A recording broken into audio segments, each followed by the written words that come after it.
Occidental is nestled between the rugged Sonoma coast and the vineyards of the Russian River Valley. The Inn at Occidental is a block up from Main Street, and it dates from 1877, but did not begin hosting travelers until just a decade ago. And then in 1994, Jack Bullard bought the property and brought his vision of hospitality to this tiny town.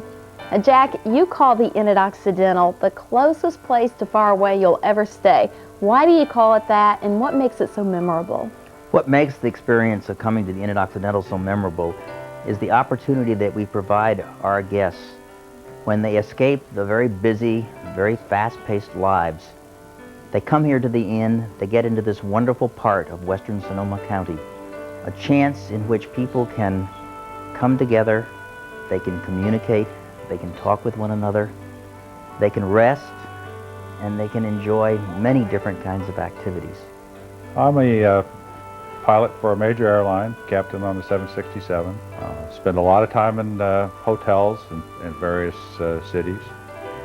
This is far and above anything that we stay at. Much more intimate, more personal, and it's just like being home. It is vastly different from a hotel setting. It's obviously much more intimate. It's more romantic. It's got so many personal touches that you don't get in say, even a very nice chain. This is a treat to be able to come and have homemade cookies and lovely coffee service, and tea's always available. And because it feels as you have the hospitality of being in one's own home with all the amenities of having someone else do all the work. Jack, in fact, the Inn at Occidental has become such a popular getaway that you and your son Bill are in the process of doubling the size of your property with a new addition. Now, a lot of times innkeepers will take what they have and just renovate it, but you actually wanted a new addition to this place. We built something new for both practical and also because of my dreams. I have long felt that this is a property that should be used by businesses for conferences. To do so, we needed to have more rooms. Corporate structures have flattened in the last several years, and therefore attendees at executive meetings are greater in number than back in the days when I was managing law firms or in the consulting business. So we have added on these 8 new rooms and conferencing space in order to meet this challenge and this opportunity to move the inn to a new plateau. Well, we're doing the back roads of the Bay Area and through the wine country. We live in Petaluma. It's one of our favorite spots to bicycle. The roads are great. The scenery is incredible. Someone told us about the Inn at Occidental. So we came up and looked. They were nice enough to show us through the rooms, and we just fell in love with the place. So we said, well, when we start the trip, this is one of the places that we're going to stay. So we booked our room, the ivory room. Yeah, the ivory room. Yes, with down bed, down comforter, down pillows, and so that was the most important stop, and we're hooked now. Yeah. Absolutely hooked on B&Bs. It's just, this is a even if it's only 30 miles from our house, we would come up for a weekend or just for a good getaway.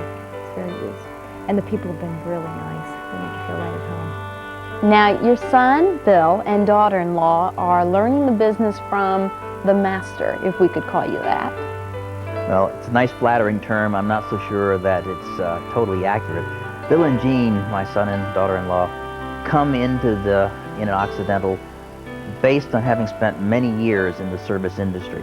I think you're going to enjoy seeing how those come together. There will be fireplaces and spa tubs for 2, as well as private decks. They understand what service is about, they understand what working with people is about, and they're going to be just absolutely wonderful innkeepers here at the inn as I try to lessen my hours and to begin to do a little bit of something that should be called retirement. Our biggest concern is not to change too much, because the inn is what it is because of Jack's efforts, and he's done an amazing job here. There are certainly, everyone has individual tastes, and there are certain things that when he brings them up as a decor item or suggestion, everyone kind of questions it. But once he has it put together, it's absolutely amazing. So I'm going to hope on the fact that he's going to be around for a really long time to continue the decorating, because he's much better at it. Besides a love for hospitality, Bill shares a passion for photography with his dad. They display their work throughout the home. Certainly, I love doing it. I love seeing the pictures, the result. It's a lot of film goes in to get just a few good images out, and I love seeing it. And it's just a hobby, and it's something that we feel goes well in the end. There's really no other reason than that. And there probably aren't too many places in North America that are more photogenic than this part of California. To the north, you have the redwoods, some of the oldest and most majestic forms of life on the planet. Occidental is just 8 miles from the Pacific coast, and the heart of wine country can be found just a few minutes away. So when in Sonoma County, do as the Sonomans, right? After all, this is wine country. Right now, I'm inside the tasting room at the Belvedere Vineyards. It's located in the middle of the Russian River Valley inside Sonoma County.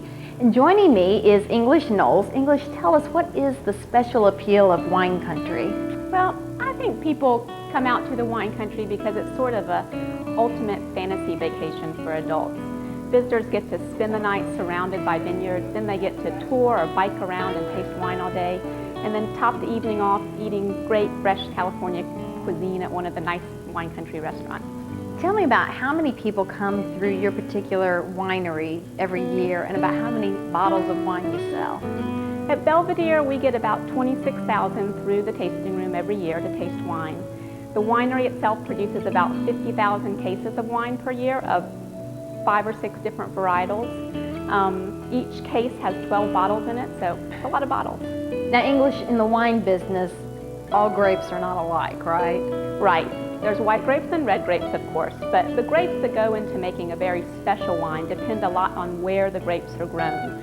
Russian River Valley, where we are now, is very famous for their Burgundian varietals, which are Pinot Noir and Chardonnay. It's because of the cool, foggy climate around here. Interesting. English, thank you so much for inviting us here to your beautiful vineyards. This is an experience that everyone should have at least once, and it's an experience that's made even more special when you start and end your day of travel in style. And California's wine country is an adventure that makes for memories that last a lifetime. Santé?